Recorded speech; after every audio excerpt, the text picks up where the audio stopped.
Okay, at Symphony Advanced Media is all about big data. We basically have a meter on mobile devices that is tracking TV, online, mobile, and social on an individual by individual basis passively. So it's a massive amount of information that we are collecting on an individual basis that really gives an overview of their complete media consumption. And the opportunity with media companies to understand their demos more clearly, for advertisers to understand how should we optimize our media based on what we know individuals are using channel by channel and device by device. So big data is really all that Symphony Advanced Media is about. We're using big data as a means of doing single source on a huge sample. Single source, of course, was always a great idea, but it was never able to be sustained over time economically. It was too expensive. It never got over a 5,000 sample.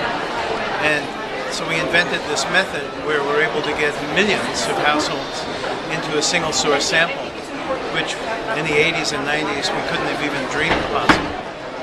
And by single source, what I mean is measuring both media and advertising as well as product and brand purchase. So you can see what the effect on product and brand purchase was of being exposed to specific creative in specific media environments, and the effects of frequency and target group and so on. So there's been a lot of talk about big data, and I heard people say, what's your big data strategy? And where I'm at is, you shouldn't have a big data strategy. You should be using big data as an asset in the service of accomplishing or achieving your objectives and your strategies.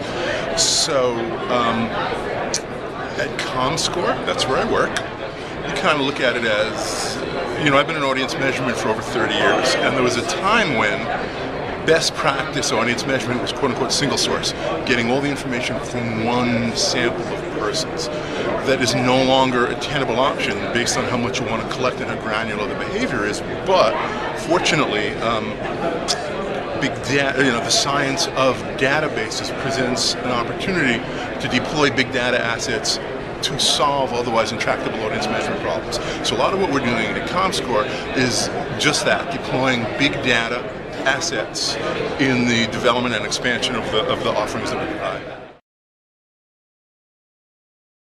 Vision Critical is building a platform that is going to allow customers to build communities of potentially hundreds of thousands of their customers to integrate different research technology tools, etc., to get insights from these people, but also to passively track their behavior, do other things. We're able to link that data back to other transactional databases that they might have within their company to get a more holistic view of what the consumer is doing.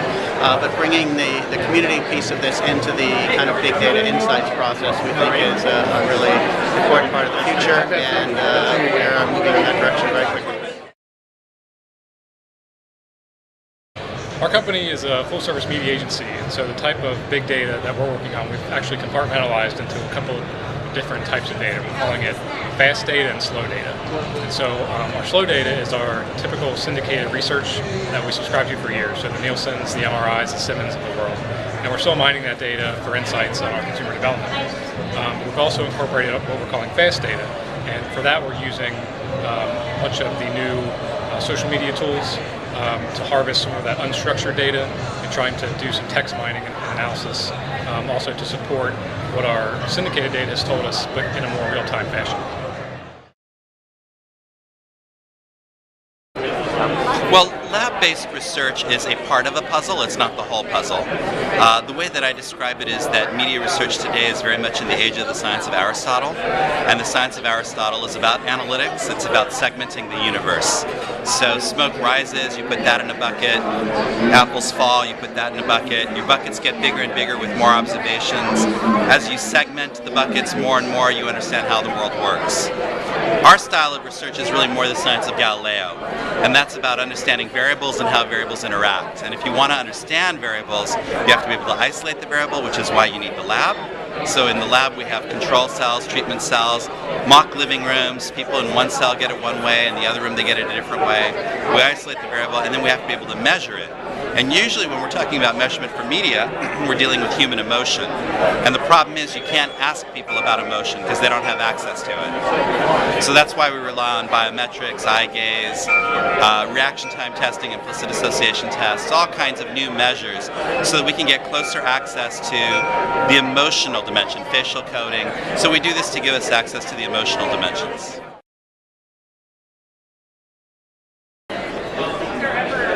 So big data was a big part of this conference. There was lots of discussion, and I think my experience now working with a lot of big data through Nielsen and Catalina is that big data is not representative.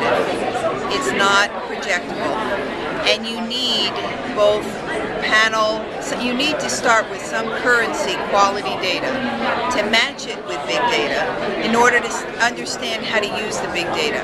And each set of data where we match, we find different things to learn about. So when we have HomeScan and we match it with Catalina, HomeScan gives us all kinds of information about all the stores that people shop in. But frequent shopper data gives us insights into what isn't being brought home, because we have the exact same household measured both ways. So we can see, what are we measuring, what are we missing, what's projectable, what's there and what's not. When we look at Nielsen People Meter data and we add set-top box, because we have the same households in the set-top box world as we have in the People Meter world, we can see what are we missing, what's being edited, what edits are required, how do you put this together. And I think big data feels so wonderful because there's so much of it, but if you don't understand how to use it and how to put it together and how to create it to be representative, if you don't know what you're missing, if you don't know how to edit it, like set-top box, there's machine-initiated channel turning. If you don't know what's machine and what's not machine, how are you ever going to have what people are doing? So the whole idea of big data to me is it needs to be grounded back in what we really know. And putting those together is really critical.